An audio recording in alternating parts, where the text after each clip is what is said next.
পেলাই আলোচনা কৰিছিল ইএমটো 1 তাৰিখত 8 জন বা 10 জন অতিথিক ল'ব নামটো আজি দিব নোৱাৰে তাৰ গণ্ডগোল হ'ব সেইটো আমি ঠিক কৰা নাই কৰিম সময় আজি 1-2 ঘণ্টাতে আমি দিব পাৰিম মুঠতে 1 তাৰিখত 8 জন বা 10 জন ইয়াৰ ভিতৰত নাই বিজেপিয়েতো এনেকুৱা আপোনালোকে শুনিব পাৰে বা আমিও শুনিছোঁ এনেকুৱা বিজেপিৰ পৰা 2 জন বা 1 জন বা 3 জন এনেকুৱা ইএম বিচাৰিছে বুলি সেইটো অফিচিয়েল নহয় বা ইহঁতে এইটো শুনাৰ কথা বিজেপিৰ পৰা নিশ্চয় এনেকুৱা ষ্টেটমেণ্ট আজিলৈকে দিয়া নাই আৰু মই শুনাও নাই কিন্তু বাহিৰে বাহিৰে শুনা কথাহে এইটো এইবিলাক বাহিৰে শুনা কথাহে তো আমাৰ পৰাও আমি স্পষ্ট ইএম লাগে না কি লাগে এইটো ডাঙৰ কথা নহয় এতিয়া হ'ল NDA যদি বিশেষভাৱে NDA থাকিব লাগে তেতিয়াহ'লে ইউপিপিএলক আউট কৰ পাছ হৈছে হাত সানি ৰঙা ৰঙাব্ৰা বৰ'নি সোংদাম বানোৱা স্যার BPF-or मोजां सोंबानो जायोना बर'निबाबो जायो हारसानि बुंगोन आङो आंनिफ्रायसो रोंसिनला हारसाखौ मानसिफ्रा आंसो साबसिन जाबाय স্যার BPF-or স্যার বেয়া দিনত যিসকলে অন্য দলত বাগৰি গৈছিলে তেওঁলোকক আকৌ পুনৰাই আপোনালোকৰ দলত দলত আলোচনাই নাই এইবিলাক বহুত পিছত এইবিলাক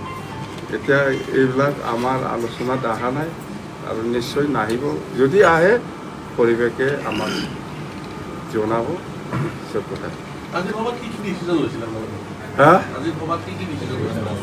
ডিচিশনটো আছে আমাৰ কিন্তু আমাৰ ড্ৰাফ্ট কৰি আছে আপোনালোকে জানিব নিশ্চয় আমাৰ ড্ৰাফটিং কৰি আছে ভালকে মূল ইস্যুটো কি সেইটোৱে ইউপিপিএল আউট BPF in এইটো হ'ব না নাই এইটো হ'লেতো শেষ খেলা হতো হয় সেইটোৱে একদম বাছ ইয়াৰ পিছত আৰু কি কৰিব লাগে কৰক ইএম লাগে না নালাগে এইবিলাক চব আলোচনা হ'ব 5 তাৰিখত আমিতো এনে ইমান টাৰ্গেট লোৱা নাই কিন্তু ৰাইজে আহিব বিচাৰিছে মুঠতে আহিব 1,50,000 এনেকুৱা মানুহ আহিব বেছি নালাগে চৰকাৰ হৈছে ইমান মানুহ গেদাৰি কৰি ইমান হুলস্থুল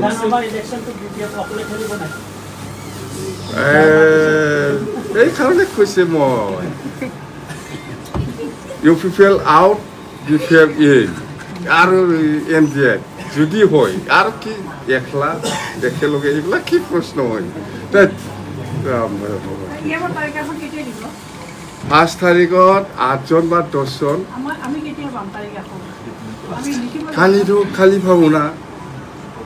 খালি পাব না পৰহি অতিথিক ল'ব খালিতো আমি দিবই লাগিব নামটো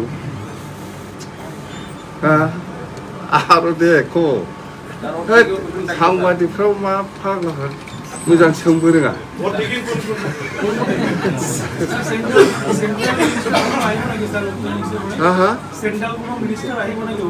এইটো আমি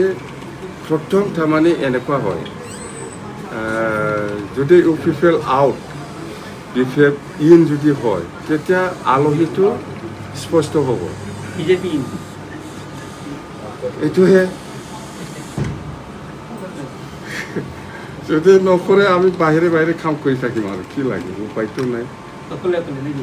অকলে যদি ইউপিপিএলক লৈ পেলাই যদি বিজেপিয়ে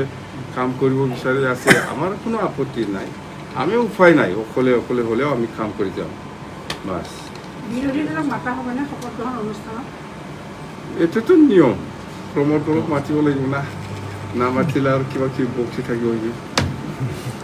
সন্মান দিম আমি দে হ'ব আৰু ভোটক না কিবা কিবি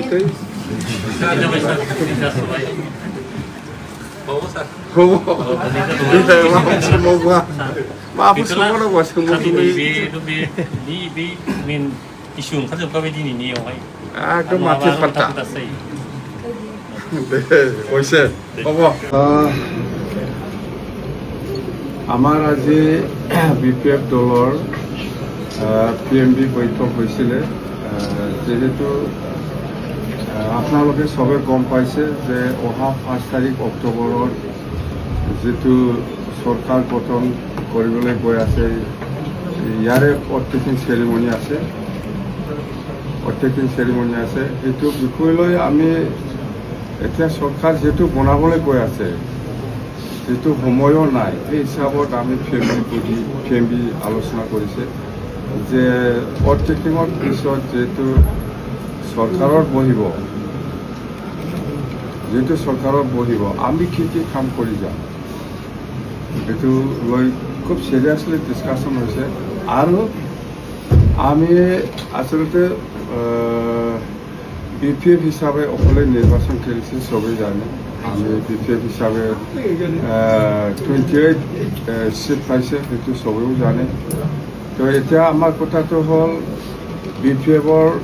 হয় BPF 28 সিট পাইছে অকলে সৰকাৰ গঠন কৰিব পাৰে এইটো কোনো কনফিউশন হ'ব নালাগে কিন্তু আমাৰ BPF-ৰ নেতা কৰ্মীসকলে যিখিনি PMB বডি বা ডিষ্ট্ৰিক্ট বডি বা চেণ্ট্ৰেলত যিখিনি কৰ্মীসকল আছে সবে চিন্তা কৰিছে যদি BPF BTC সকলো জাতি জনগোষ্ঠী বা সকলো শ্ৰেণীৰ লোকসকলৰ যেটো উন্নয়নৰ কথা কৈ আহিছোঁ বা BTC নিৰ্বাচনৰ ইলেকশ্যন প্ৰচাৰ অভিযানৰ প্ৰচাৰৰ সময়ত বহুত কথা ৰাইজৰ মাজত প্ৰতিশ্ৰুতি দি আহিছে বা কাম কৰিম সেইটো কৰিম বুলি কৈ আহিছে সেইটো যদি হ'ব লাগে সাকসেস হ'ব লাগে তেতিয়াহ'লে আমি সঁচাকৈ BPF-এ অকলে পাৰিব না নাই সেইটো বহুত আমাৰ মাজত 2 ঘণ্টা 3 ঘণ্টা আলোচনা হৈছে সঁচাকৈ খুব মানে চিন্তাজনক আৰু সিৰিয়াস আমাৰ মাজত ডিসকাশন হৈছে ইয়াৰ মাজতে আমাৰ এটা যে লাষ্টত কনক্লুজন আমি কৰিব পাৰিছোঁ বা ডিসিশনত আনিব পাৰিছোঁ যদি BJP এলায়েন্স NDA বা BJP-য়ে UPPL দলক যদি NDA পৰা বাদ দিব পাৰে তেতিয়াহ'লে BPF দল হিচাপে NDA লগত থকাত কোনো আপত্তি নাই আৰু আমাৰ যিখিনি ইলেকশ্যন ইস্তাহাৰত যিখিনি ৰাইজৰ হৈ কাম কৰিবৰ কাৰণে যিখিনি প্ৰচাৰ চলাই আহিছিল ইস্তাহাৰত লিখিতভাৱে প্ৰচাৰ কৰিছে সেইবিলাকৰ ওপৰত ইমপ্লিমেণ্টেশ্যনৰ ক্ষেত্ৰত যদি সহায় কৰে BJP-য়ে আমাৰ NDA-ক থকা পিছত